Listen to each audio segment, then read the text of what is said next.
office. Right. Come on, we want to see Kanye do Kanye. Yeah. Well, Steve, I got to ask you, because honestly, under what circumstances did anyone at the White House think that this meeting was a good idea on today of all days?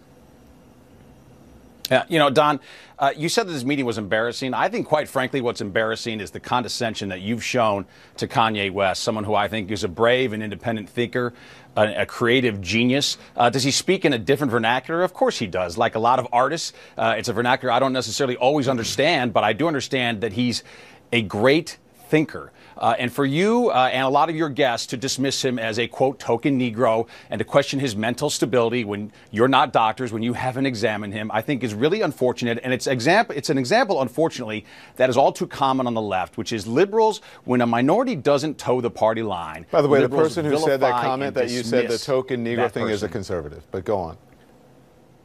Well, not in my mind. She's not a conservative. But let me also tell you this, more to the point, which I think is really what's important she didn't call him a token Charles's Negro. Point about, she does says the all of a sudden now he is the token Negro for the Trump administration. Right. Talking about him. Right. Yeah. Now, to Charles's point about does this president care about minorities, let me tell you my personal experience with him in that very same Oval Office without cameras present. All he wanted to know about from me is, what can I do for the Hispanic community? What can we do for growth in your community? I said, well, one thing you can do right now, let's send a tweet. And then let's talk about more long-term things that we can do about the community. So he absolutely cares whether the camera's on or off. But Kanye West is a person who speaks from the heart. You call it a rant. You always say this in your Chiron. You editorialize. It's not a rant to me. And as a matter of fact, it was inspirational. I don't find him unstable. I find him creative. I find him inspiring. And in that room, you had three people, an amazing artist, an amazing athlete, and an amazing builder, all saying, what can we do in the political process to make the prosperity and security of America broader into minority communities? That's a great thing for this country. Jim Brown, Kanye West, Donald Trump are visionaries. They are great men trying to help this country. I just don't have the energy tonight because there's so much in there. Let me just tell you, but let me just point out a little bit of hypocrisy. There is so much, because that's how much this president is doing for about how conservatives treat this, right? I'm not even going to go. Go ahead. Right? Go ahead. So you remember when Barack Obama was quoting Jay-Z and Michelle Obama said that if she wanted to be like somebody, she wanted to be like Beyonce? They searched through every lyric they had and tried to tell us how these were not geniuses, these were not honorable people, these were horrible people. Yeah. Rappers have rapper lyrics. Kanye has rapper lyrics. Can I read something for you? Now all of a sudden, he is the paragon of moral virtue, and he's a genius. Yeah. I'm not saying we should be downing any rapper. I'm just saying these conservatives do this thing, right? If liberals like him, if President Obama likes him, that is the spawn of Satan. When Common performed at the White House, they literally went through every one of Common's songs to find lyrics that they found offensive and said, this is why Obama should not have this man at the White House. That's not fair with me. And now all of a sudden, I'll we come tell in you like, why. oh, he's a genius. Hang on, let him tell you finish, something. please. Kanye hasn't had a genius record since graduation in 2007. And you can check me on that. I like Kanye. You put out good music, make your music, brother. And also, don't say that we are saying that Kanye has a mental problem. Kanye is constantly telling us that Kanye has a mental problem. Therefore, I don't even talk about Kanye. No, so it wasn't Kanye's problem that he was in the Oval Office. No, you said it was an Trump's unstable rant today, and it was not, in my view, at all. Well, you weren't watching television. Look, you weren't watching television because, and I don't understand. I don't understand how every minute of it. How is watching someone with sense, with eyes, and with ears, and talking about the mental issues that they are confirming and addressing themselves, how is that people have been saying that it's disparaging? How is that disparaging? How can you take the stigma off of mental health and mental issues if you pretend that you can't talk about it or that they don't exist when he's telling you, I have them and I'm not taking my medication? No, you didn't say that he has had issues. He certainly has addressed that as well. He should. You said today. You said earlier today that this was a minstrel show. I mean, could you possibly be any more condescending to this man? No, I'm just telling the truth. By the way, I'm not being condescending to this man. I'm not being condescending to him. I'm telling the truth. And if you ask African Americans around the country, they will tell you the exact same thing. That's what it looked like today. Sadly, and I'm saying this not out of animus. Hold on. No, not out of animus for Kanye West, but because I feel sorry for him, and I think he needs to take care of himself. And I think the people around him are giving him the wrong advice by allowing him to go out and do this. Look, these are the kind of tactics that you and the resistance, you and your anti-Trump folks like to employ. I can't. Can you repeat that? I'm sorry, I missed what you said.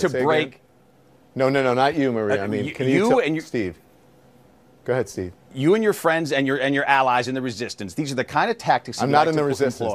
Don't when a minority. Please, Steve, don't come here with that. I'm not part of the resistance. Just because the truth is not on your side. You call Donald Trump a racist every night on your program, and you're telling me you're not part of the resistance. Did you watch tonight? Did I call him one tonight? I'm not sure if you have yet, but it's just about every night. Then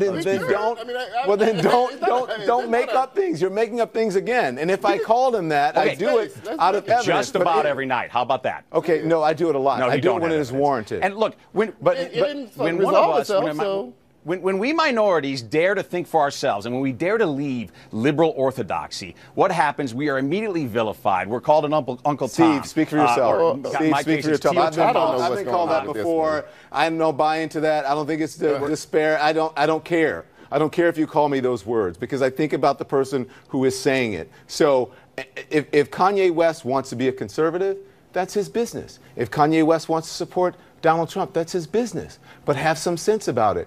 Don't go in the Oval Office and embarrass yourself by speaking non sequiturs and about things that you have no idea about. Talking about hydrogen aviation. You know the last time we talked about hydrogen aviation? It was a Hindenburg.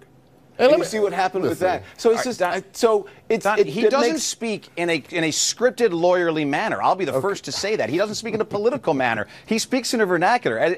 As I said, that's not a vernacular. That I don't always get. That is get, not a vernacular. But all creatives are like that. If you don't get it, how do you know it's a vernacular? No, I said I don't get all of it. I get a lot of it, and I get the most important points, by the way. When he said that the MAGA hat was a Superman cape, I sure got that. Because you know what Trump has done, I think, more than anything for this country, is put confidence back into America. That's not just my opinion. Small business surveys, consumer confidence. This country is soaring with optimism. You'll never know it in your New York newsroom. People won't know it in the bubble of the Washington Beltway. But this country is soaring with optimism and confidence again. You act like the people on this television are only in studios in Washington and New York. Yeah, I've lived in 4 red states. There's way too much of that. I grew up in a red state. I visit red states almost every week, and my family lives in a red state. I was in a red state last week. I know what red state people are talking about. I'm not stupid when it comes to that. I sit on here every night, and I interview people from red states. So speaking of condescension, you've come on, you're condescending. You tell me what you think I think, which you have no idea about. No. And then you have no idea. You tell us every night what you think. And then you watch something on television that is deeply disturbing, and you try to pretend it's not happening because you want to capitalize on it. It wasn't disturbing to me at all. What did you say back in the day when Common went to the White House? What did you say back in the day when he said George Bush didn't care about white people? What did you say back in the day when people were calling him the N-word for interrupting Taylor Swift? Did you come to Kanye West's defense? I don't think so. Look, I had nothing to say about any of that. And by the way, I'm not saying Kanye's infallible. I mean, he's not the Lord God. He doesn't walk on water. I'm saying when I watched his speech today, though, I found it inspirational, and I saw a creative. That's not even true. That's not even black man. Did you find nobody can even make having a conversation? Did you find saying MF in the White House inspirational? No, I don't find it inspirational. So you called him a genius. I do find talking about factories I'll give you that. China to the United States Let me give you this. You said he's a genius, right? Did you say this? So I wonder if you agree with this. Yes, a creative genius. So he said, I say F the police. That's how I treat them. We buy our way out of jail. But we can't buy freedom. And then there's another one that said, I don't give a F. I don't give a F. But cops choking N-words out of the media. We finna have a protest and tear the city up. We about to tear this whole place up pretty much. You think I'm going to defend those kind of lines? Of course not. Okay, so that's what you're defending. I mean, I can defend every word he ever uttered. Of course not. That's not what I'm saying. That's not what I'm saying. I'm saying that I did watch all of it. Was roughly, I think, 20 minutes today, and I found it inspirational. And I found it actually, to me at least, very reminiscent of the very conversations I was having with the president. Now, I didn't throw around F-bombs, but I'm also not a creative genius. I spoke in a much more political manner, in a more business-like manner with the president, but about the very same things, about onshoring to this country, that you don't about what's happening in my hometown of Chicago with, and Kanye's hometown. When Kanye says something that you don't understand or agree with, it's because he is a genius. But if I say something that you don't understand or agree with, then I am condescending. No, I understand everything you say. Okay. But can we also just add that is specific, that this kind of police language was specifically what they attacked Common for. That's why I read it. That's why I read it. The exact same thing that they attacked Common for. So just go ahead. I had nothing to say about comments. I'm not sure that's being brought up to me. That's what the meeting was supposed to